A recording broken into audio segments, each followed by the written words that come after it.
Shortly after takeoff, the captain of an aircraft comes on the public announcement system and says, "Ladies and gentlemen, I have some good news for you and some not so good news for you." First, let me share the good news. The good news is that we are at 35,000 feet. We have a tank full of fuel. The engines are working like a dream. We're racing at 950 kilometers an hour. The weather outside is beautiful. The bad news though is that our navigation system has failed. So we don't really know where we are going. Enjoy the ride for as long as you can. A lot of young people today are leaving high schools just like aircrafts without a navigation system. There's a lot of knowledge and insight that we gather through the curriculum, but the direction, the GPS, which is their advising system, counseling about careers, about colleges, has been lacking. And no wonder when you have aircrafts without navigation systems, you're going to have accidents. There are a lot of accidents that happen. I met with an accident. I am an engineer by accident. Most people think I'm an engineer by education, but I'm really an engineer by accident. Here's my story. I was in class 9 when my mother asked me, "Ganesh, who do you want to become?" I said, "I want to become Molly Abraham." My mother said, "Who's Molly Abraham?" She was shocked. I said, "She's my math teacher." She said, "Are you crazy? Don't you want to become an engineer or a doctor?" I said, "No, I want to become Molly Abraham." And my mother responded in Hindi. She said, "Beta bhuka nahi marna," which translated in English means, "Son, I don't want you to starve." My mother loved me enormously. And she really cared about me, and she did not want me to end up being unsuccessful. She perceived teaching to be not a sound profession, financially. Little wonder, like many people in my country, I got pushed and shoved around, did terribly in biology, did really well in physics and math, ended up being an engineer. But I was stubborn. While all my friends ended up going to work for technology companies and doing some great stuff, I started teaching. And I also started counseling because I was worried about more accidents happening like me out there in the world. So I started teaching, I started advising, and guess what? 6 years later, I was struggling financially. What my mother said was absolutely true, that I was struggling. The fact is that I asked myself the question, how do I feel at 5 a.m. in the morning when I leave to go to work? How do I feel at 8:30 or 9:30 p.m. in the evening when I'm teaching a class? And I felt really special. I felt full of energy. All I needed to do was to add a little bit of entrepreneurship to my passion and my love for teaching and counseling. But I had grown up with a fear that was sown in my mind as early as class 9 with regard to teaching as a profession. I managed to be successful as a teacher and a career college counselor, but I had to conquer this fear. There wasn't a person I could go back to at that point in school and ask them, "Is this such a scary profession? Can I be successful as a teacher?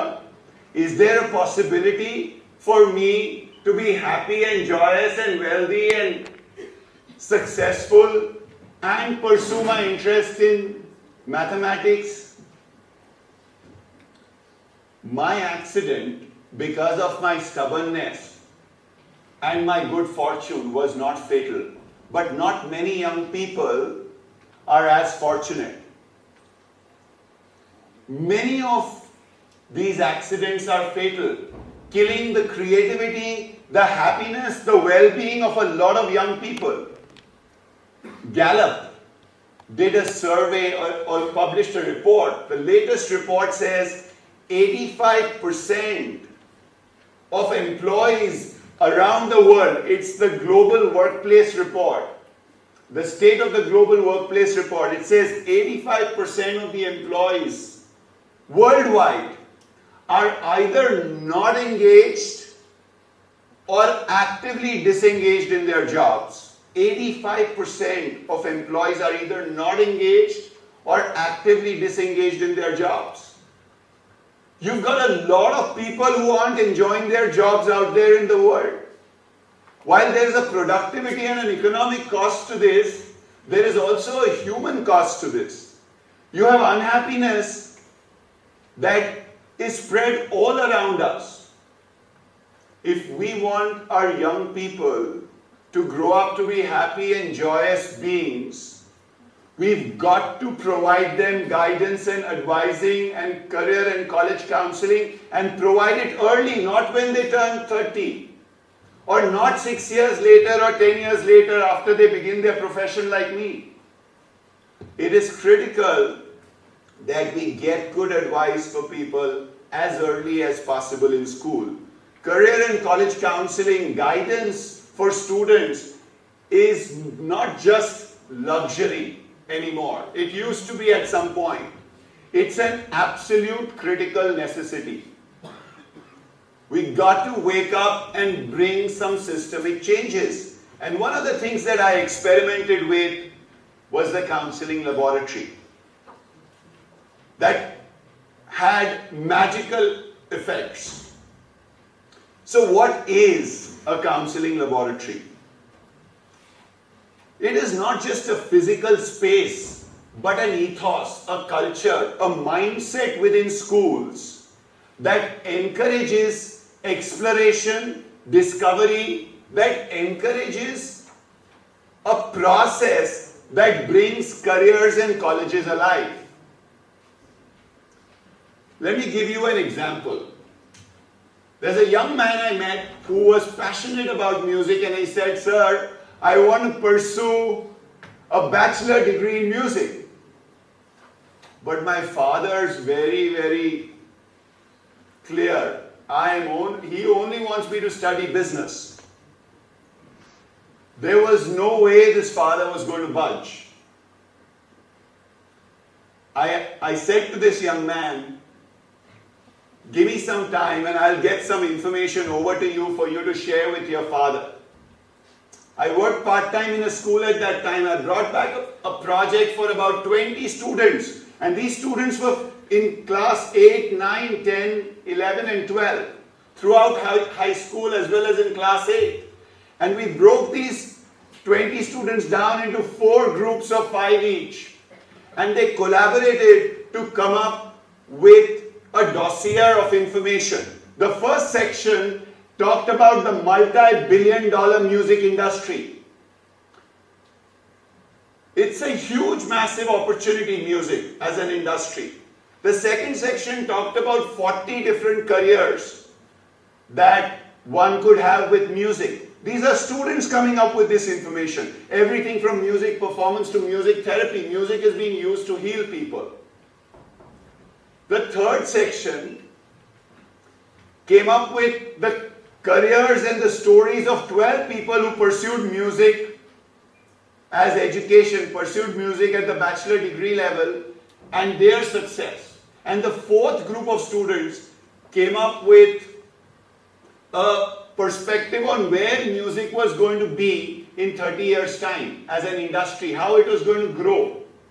The fact is, these guys even mapped the industrial revolutions, the first and so on, the so-called fourth and fifth industrial revolution, and they showed that human beings had more time, free time for creative activity, for drama, theater, videos, watching stuff on YouTube, and they'd have more time to listen to music. So music was not just a great industry to be in, it was also going to grow over the next 30 years. The father looks at this, and this student ends up pursuing a bachelor degree in music.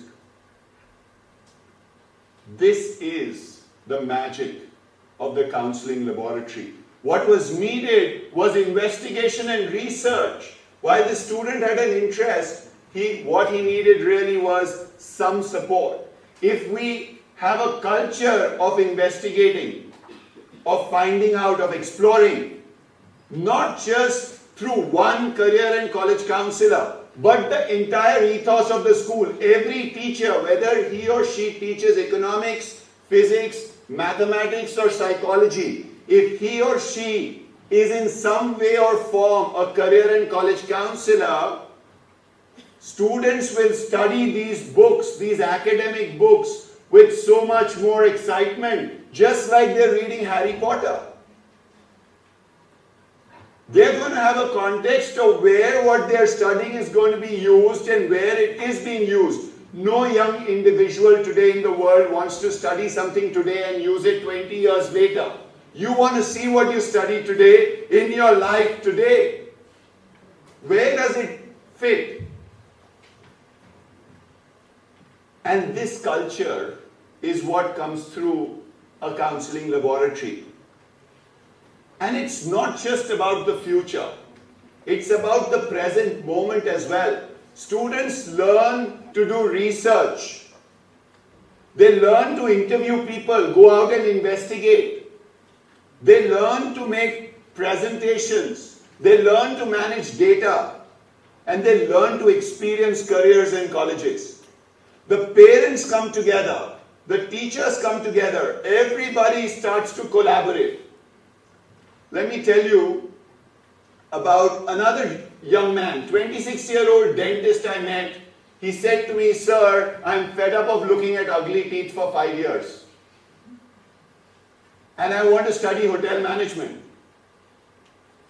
And I was in shock. I was like, what must have gone wrong with this young man? I know so many dentists that absolutely love their job. They think that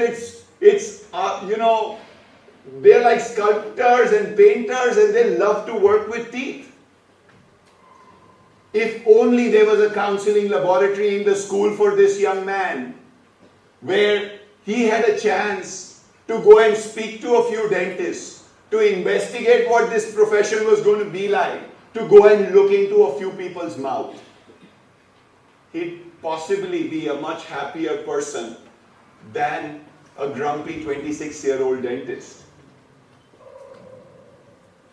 We have a challenge to fix a broken system with career and college counseling, not just in 1 or 2 countries, but around the world. My research shows that we need for every 120 students from class 8 onwards till class 12, we need 1 career and college counselor. We need as many career and college counselors in a school as we have math teachers in a school or English teachers in a school. And we can't outsource this work. We don't outsource the principal's job or the teacher's job. We don't want to set out more airplanes in the world without a navigation system. Too many accidents, too many crashes. In 1970, there was a book that was written called Future Shock by an amazing thinker and futurist, Alvin Toffler. Alvin Toffler said, the illiterate of the 21st century will not be those who cannot read or write.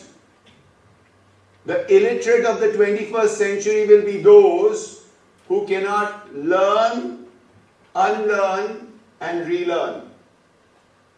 It's time we woke up and we unlearned our ideas about guidance and advising, not fixing problems with 30-year-olds that are having stress disorders, but guiding our young people as early as high school and even before that to make good decisions. And experiencing the magic through the counseling laboratory. Career and college counseling embedded in school culture can transform young lives forever. Thank you very much.